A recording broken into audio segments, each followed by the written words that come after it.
भुईमुग, मोहरी, सोयाबीन, सूर्यफूल, करडई, सरकी, राईस ब्रॅन, पाम व पॉमोलिन, खोबरे, तीळ, मका, बहुस्रोत खाद्य वनस्पती तेल व वनस्पती अशा प्रत्येक खाद्यतेल व मेद यांना आस्थापनेचा आकार व उलाढाल विचारात न घेता हा आदेश लागू आहे. महाराष्ट्रामध्ये आजच्या डेटला खाद्यतेल उत्पादक जे आहेत सेंट्रल लायसन्स आहे 212, महाराष्ट्राची म्हणजे स्टेट लायसन्स आहे 285, असे 497 मॅन्युफॅक्चरर्स आपल्या महाराष्ट्रामध्ये रजिस्टर्ड आहेत. प्रमुख निर्देश याच्यामधले जे मेजर बाबी आहेत, प्रथम जे आहे रजिस्ट्रेशन आणि लायसन्सेस मॅन्डेटरी आहे. शेड्यूल 4 पार्ट 2 याच्यानुसार प्रोडक्शन करणं हे मॅन्डेटरी आहे. आपण याच्यावर अगोदर काही चर्चा केलेली आहे. विक्रीचे स्वरूप जे आहे, खाद्यतेलाची विक्री केवळ आणि केवळ सीलबंद, छेडछाड स्पष्ट व पूर्ण लेबल असलेल्या वेष्टनातूनच करणं अपेक्षित आहे. म्हणजे त्याचा अर्थ सुट्टं तोल तुम्हाला विकता येत नाही. सुटे आणि वेष्टन रहित विक्रीस प्रतिबंध आहे. हा रेग्युलेशननुसार आहे. हे आज मी नवीन आहे ते रेग्युलेशननुसारच आहे. सुट्या स्वरूपातील तेल रवाना करणारा उत्पादक, दिस इज ऑल्सो इम्पॉर्टंट, म्हणजे जो सुटो तेल ट्रान्सपोर्ट करतो म्हणजे जो सेल करतो तो उत्पादक अथवा वितरक हा मूळ उल्लंघन करता असतो. He is basically basic offender. आणि त्याचबरोबर कलम 26 व 27 वरून त्याच्यावर जबाबदारी निश्चित करण्यात येते. किरकोळ विक्रेत्याने म्हणजे जे कोणी आपण म्हणतो की किराणा दुकान असेल, छोटं सुपर मार्केट असेल, जे कोणी असेल, विनाशील अथवा छेडछाड झालेली खेप नाकारणं अपेक्षित आहे. त्यांना जर कोणी सेल करत असेल तर ते त्यांनी ऍक्सेप्ट करू नये व पुरवठादाराची माहिती अन्न सुरक्षा अधिकाऱ्यास कळवणं अपेक्षित आहे. त्यांनी जर हे केलं नाही तर ते पण तेवढ्याच बाबतीत जबाबदार राहतात. बहुस्रोत खाद्य वनस्पती तेल जे आहे आणि मोहरी तेलाच्या बाबतीत स्पेसिफिक सूचना आहे. आगमार्क प्रमाणपत्रासह 15 किलोग्रॅमपेक्षा अधिक नसलेल्या सीलबंद वेष्टनातच विक्री करणं अपेक्षित आहे.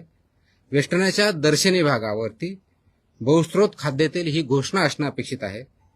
त्या घोषणेमध्ये प्रत्येक घटक त्याच्यात इन्क्लूड आहे, त्याचं नाव व वजनी टक्केवारी आणि सुटे विकू नये ही घोषणा सुद्धा अपेक्षित आहे. 8 जून 2021 नंतर उत्पादित कोणत्याही बहुस्रोत खाद्य वनस्पती तेलात मोहरी तेलाचा समावेश करता येणार नाही. त्याचं नोटिफिकेशन ऑलरेडी 2021 मध्ये काढलेलं आहे. त्याच्यामुळे मोहरीचं तेल जर विकायचं असेल ते फक्त 100% तेल शुद्ध मोहरी सेपरेट एंटिटी म्हणूनच विकता येतं, ते मिक्सर करता येत नाही. तिसरा जो महत्वाचा मुद्दा आहे गुणवत्ता व भेसळ या बाबतीतला आहे.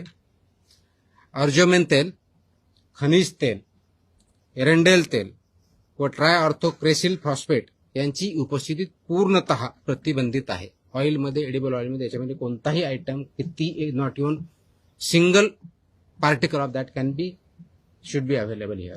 Is absolutely prohibited because it is unsafe. औद्योगिक ट्रान्सफास्ट ऍसिड एकूण तेल किंवा मेदाच्या वजनाच्या 2% पेक्षा जास्त असणार नाही. रिफाईन तेलाचे आम्लमूल्य 0.5 किलोग्रॅम पेक्षा अधिक असणार नाही. जड धातू, अफ्लाटॉक्सिन, बहुचक्रीय सुगंधी हायड्रोकार्बन्स व अविष्टक विद्रावक विहित मर्यादेत अनुज्ञेय याच्या पुढे चालणार नाही. पावसाळ्यात व त्यानंतर मोहरी तेलातील अर्जमिन भेसळीविरुद्ध हंगामी संनियंत्रण जास्त आम्ही करत असतो, ती यावेळेस पण आम्ही करणार आहोत. जे पॅकेजिंग आहे ज्याला वेस्टर्न म्हणतो, थेट संपर्क म्हणजे ज्याच्यामध्ये हे पॅकेज केलं जातं, मग तो काही प्लास्टिकच्या बाबतीत असेल, काही टीनच्या किंवा स्टीलच्या बाबतीत असेल, ती शुड बी फूड ग्रेड असणं अपेक्षित आहे आणि ते NABL लॅबनी प्रमाणित केलेलं असावं हे अपेक्षित आहे. लवचिक वेष्टनासाठीचे स्पेसिफिकेशन आहेत, खूप टेक्निकल आहेत. IS 14636, IS 1993 हे डिटेल्स आहेत. आपल्या याच्यावरती काही जर रिसर्च करायचे आहे ते माझ्या वेबसाईटवरती आहेत, you can go through that. Plastic जे वापरतं याच्यासाठी ज्याच्यामध्ये हे तेल पॅक केलं जातं त्याची स्थलांतर मर्यादा म्हणजे त्या प्लास्टिकमधून त्या फूडमध्ये म्हणजे ऑइलमध्ये, एडिबल ऑइलमध्ये कितीपर्यंत अनुज्ञेय आहे तर ते 60 मिलीग्रॅम प्रति केजी. याच्यापेक्षा जास्त झालं तर इट बिकम्स अनसेफ. म्हणून त्या धर्तीचं प्लास्टिक किंवा पॅकेजिंग मटेरियल हे अपेक्षित असतं. आणि DHP सारखं जे प्लास्टिक आहे त्याची विशिष्ट मर्यादा ही 1.5 मिलीग्रॅम पर केजी आहे. त्याच्यामुळं पुनर्चक्रित प्लास्टिक जे आहे केवळ अन्न प्राधिकरणाकडून प्राधिकृत जे आहेत त्यांच्याकडूनच अवेलेबल करून घ्यावे. त्याचप्रमाणे त्यांची विक्री करून ते त्या मानांकनाचे आहेत हे बघावं आणि त्यानंतर ते वापर करावा. साठवणूक आणि वाहतूक याच्या बाबतीत सर्वात महत्वाची गोष्ट आहे की थेट सूर्यप्रकाश, उष्णता व गंधयुक्त वा घातक पदार्थापासून दूर ठेवणं अपेक्षित आहे, कारण त्याचा इम्पॅक्ट त्याच्या क्वालिटीवरती होतो. त्याचबरोबर फिफो मेथड वापरणं अपेक्षित आहे. घातक पदार्थ, खनिज तेल किंवा अखाद्य माल वाहून नेण्यापूर्वी वापरात असलेले टँकर खाद्यतेलाच्या ट्रान्सपोर्टेशनसाठी वापरता येणार नाही, ते प्रोहिबिटेड आहे. आता हे सगळं करण्याची आम्हाला गरज का वाटली, हा एक म्हणजे ही ऑर्डर काढण्यापाठीमागची आवश्यकता का वाटली, त्याच्यामध्ये 3 मेजर बाबी ज्या आम्हाला आढळल्या. मी तुम्हाला 12 टोटल सांगितलं, पण त्याचं 3 मेजर याच्यामध्ये आम्ही जर कॅटेगरायझेशन जर केलं तर लक्षात येतं की सुट्टं तेल आणि वेस्टर्न रहित खाद्यतेल याचा सेल होतोय आणि ते कन्झम्पशन होतंय, हे खूप मोठ्या प्रमाणात चालतं, ते अलाउड नाहीये. ही त्याच्यातली एक सर्वात महत्वाची बाब आहे. हे का होतं तर त्याच्यामध्ये लेबल नसतं, बॅच क्रमांक नसतो, वेस्टर्न नसतं, दिनांक नसतो, कधी मॅन्युफॅक्चर केलं ते माहीत नसतं, आणि हे माहीत नसल्यामुळे त्याचा स्रोत माहीत नसतो, आणि त्याच्यामुळे असं जर सापडलं, त्याच्यात फूड पॉइझनिंग झाली, त्याची केस झाली, तर ते कुठून आलंय, त्याचा स्रोत काय हे माहीत नसल्यामुळे ते आपल्याला कारवाई करता येत नाही, म्हणून हे प्रोहिबिटेड आहे. तर अशा प्रकारच्या घटना घडू नयेत, ते अनसेफ आहे. हा एक सर्वात मोठाचा धोका याच्यातून निर्माण झालेला आहे, आणि म्हणून त्या अनुषंगाने याच्यावरती जास्त स्ट्रिंजंट कारवाई करणं अपेक्षित, हा पहिला मुद्दा. दुसरा जो मुद्दा आमच्या मेजर निदर्शनास आला आहे, वापरलेल्या किंवा गंजलेल्या डब्यात पुनर्भरणं. म्हणजे बऱ्याच अंशी एक खूप मोठी इंडस्ट्री याच्यावरती काम करते की हे जे यूज टीन आहेत, म्हणजे डबे ज्याला म्हणू आपण, ते परत रियूज करतात पॅकिंगसाठी, विच इज प्रोहिबिटेड. ते रियूज करण्यात येताना त्याच्यामध्ये अडल्चरेशन होऊ शकतं, अनसेफ होऊ शकतं, आणि त्याचा वापर झाल्यामुळे जे ह्युमनसाठी कन्झम्पशनसाठी अलाउड नाहीये, प्रोहिबिटेड आहे किंवा अनसेफ आहे, असा प्रॉडक्ट तयार होतो. म्हणून खनिज तेल, वंगण, रंग किंवा रसायने साठवलेल्या डब्यांचा पुनर्वापर तसेच डाग वेल्डिंग केलेल्या डब्यामधून धातूजन्य दूषितता होऊ शकते, आणि म्हणून त्याचा वापर प्रोहिबिटेड आहे.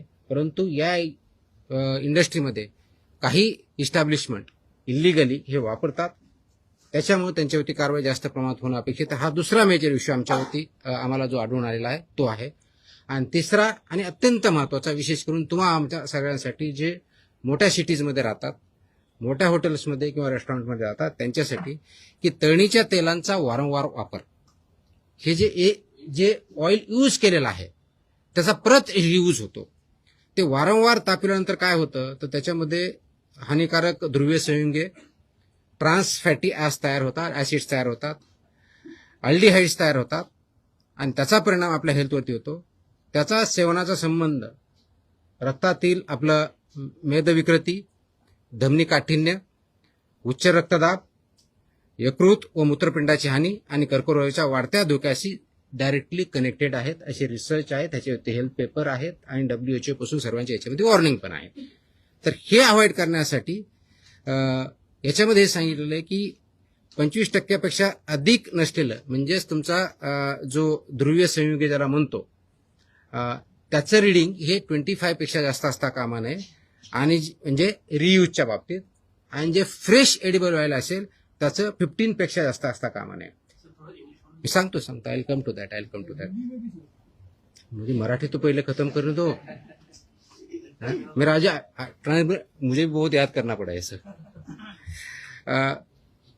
So this is important and this is consumed by everybody. हे जर आदेश पाळले नाहीत, म्हणजे हे रेग्युलेशन 2011 पासून, काही 2018 पासून, काही 2021 पासून, जे मी ऑलरेडी मेन्शन केले त्या ऑर्डरमध्ये आहेत. माझी ऑर्डर इंग्लिशमध्ये आहे आणि मराठीमध्ये आहे. सो ज्यांना जी समजेल त्याप्रमाणे आपण करत आहोत. तुमच्यासाठी प्रेस इंग्लिशमध्ये पण आम्ही तयार करून ठेवलेली आहे. So we have learn. तर व्हॉट विल हॅपन, त्याच्यामध्ये पनिशमेंट अशा आहेत की जर याच्यामध्ये उल्लंघन केले, सुरक्षित अन्नाच्या प्रकरणामध्ये कलम 59 नुसार जिथं आम्हाला अनसेफ सापडेल त्याच्यामध्ये 7 वर्षापासून आजन्म कारावासपर्यंत पनिशमेंट आहे, 10 लाखापर्यंत. That is for unsafe under section 59 of act. अवमानक तेलासाठी 5 लाखापर्यंत आहे, 5 लाख पनिशमेंट. मिथ्याचापित म्हणजे मिसब्रँडेडसाठी 3 लाखापर्यंत आहे फाईन. भेसळकारक पदार्थ बाळगल्यास 10 लाखापर्यंत आहे. वैध परवानग्याशिवाय म्हणजे विदाऊट लायसन्स केलं अप टू 10 लाख फाईन आहे. दिशाभूल करणाऱ्या जाहिराती अप टू 10 लाख पर्यंत फाईन आहे. कंपन्यांच्या बाबतीत संबंधित संचालक, भागीदार, व्यवस्थापक वैयक्तिक आम्ही जबाबदार धरणार आहोत. फक्त तिथला मॅनेजर वगैरे नाही, इट विल बी एव्हरीबडी. आणि आवश्यकतेनुसार त्याचं परवाना निलंबन असेल, इम्प्रुव्हमेंट नोटिसेस असतील, रद्द करण्याची प्रोसेस ती नियमानुसार केली जाईल.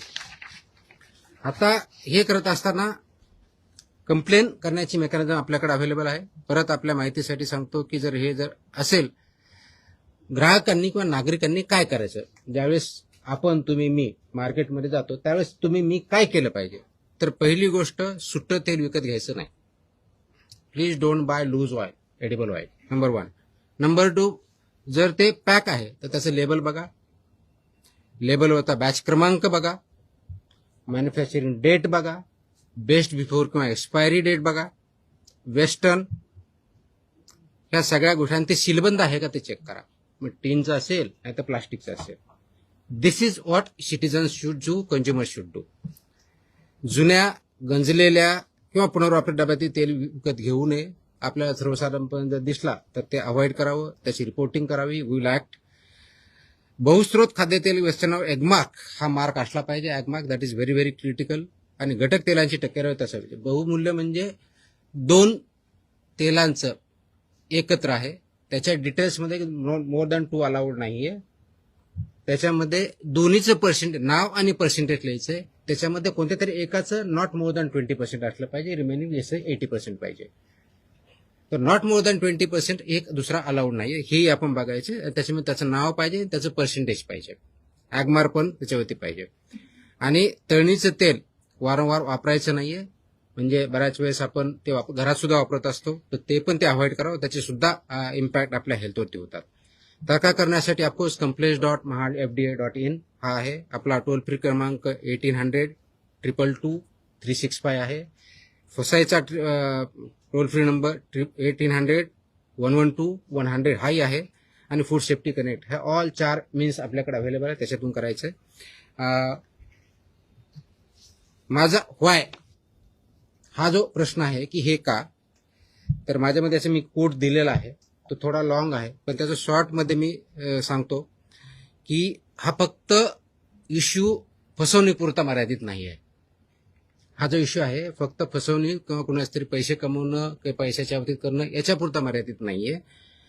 तर अर्जेमेन जे आहे अडल्चरंट, याच्यामुळं एपिडेमिक आता अनेक वर्षापूर्वी तयार झाले आहेत. एपिडेमिक, ड्रॉप्सी, उद्रेक होऊन हृदय निकामी होणे असे प्रकार घडलेले आहेत. काचबिंदू व मृत्यू असे परिणाम झालेले आहेत. गंजलेल्या व डाग वेल्डिंग केलेल्या डब्यातून शिशे तेलात उतरतं, ज्याला आपण लेड म्हणतो, जे बालकाच्या मेंदू विकासावरती परिणाम करतं. वारंवार तापविलेल्या तेलातील ट्रान्स फॅटी ऍसिड व ऑक्सिडीकरणामुळे धमनी काठिण्य ज्याला म्हणतो, उच्च रक्तदाब, यकृत व मूत्रपिंडाची हानी, पक्षघात आणि कर्करोगाच्या वाढत्या संसर्गाची याचे रिलेशन इस्टॅब्लिश झालेले आहेत. त्याच्यावरती खूप मोठे पेपर्स आहेत, वेगवेगळ्या संस्थांचे त्याच्यावरती रिपोर्ट आहेत. आणि हे परिणाम तुम्हाला एक दिवसात दिसणार नाही. Over a period of time याचा इम्पॅक्ट आपल्या बॉडीवरती, हेल्थवरती दिसतो. ते वर्षांवरती साचत जातात आणि हे म्हणून हे गंभीर आहेत आणि हे आरोग्याशी खेळणारे आहेत. आणि आरोग्याशी खेळणारे असल्यामुळं ते अवॉइड करण्यासाठीच, ते प्रिव्हेंट करण्यासाठीच हे रेग्युलेशन आलेले आहेत, आणले आहेत. जो प्रिव्हेन्शन ऑफ अडल्चरेशनपासून सेफ्टी अँड स्टँडर्डपर्यंत आपण ऍक्ट आणला आणि त्याचे रेग्युलेशन केले, त्याच्या पाठीमागचा उद्देश आहे. त्याचं इम्प्लिमेंट करणं आणि स्ट्रिंजंट इम्प्लिमेंट करणं गरजेचं आहे. त्या अनुषंगाने हे आदेश आज आम्ही महाराष्ट्रामध्ये इम्प्लिमेंट केलेले आहेत. याचा अर्थ याच्या अगोदर नव्हते का? डेफिनेटली होते, पण एका बऱ्याच याच्यामध्ये असं होतं की आम्हाला कोणते कोणते रेग्युलेशन लागू आहेत, काय लागू आहेत, आम्ही बघायचं का त्यांनी बघायचं, असे काही क्वेश्चन निर्माण झाले होते. तर नागरिकांना याच्यातून माहिती पडावी. जे याच्यामध्ये एफबीओज आहेत, फूड बिझनेस ऑपरेटर्स, त्यांनाही पूर्णपणे माहिती व्हावं आणि आमच्या अधिकाऱ्यांनीही त्याप्रमाणे इम्प्लिमेंट करावं, हा याच्या पाठीमागचा उद्देश.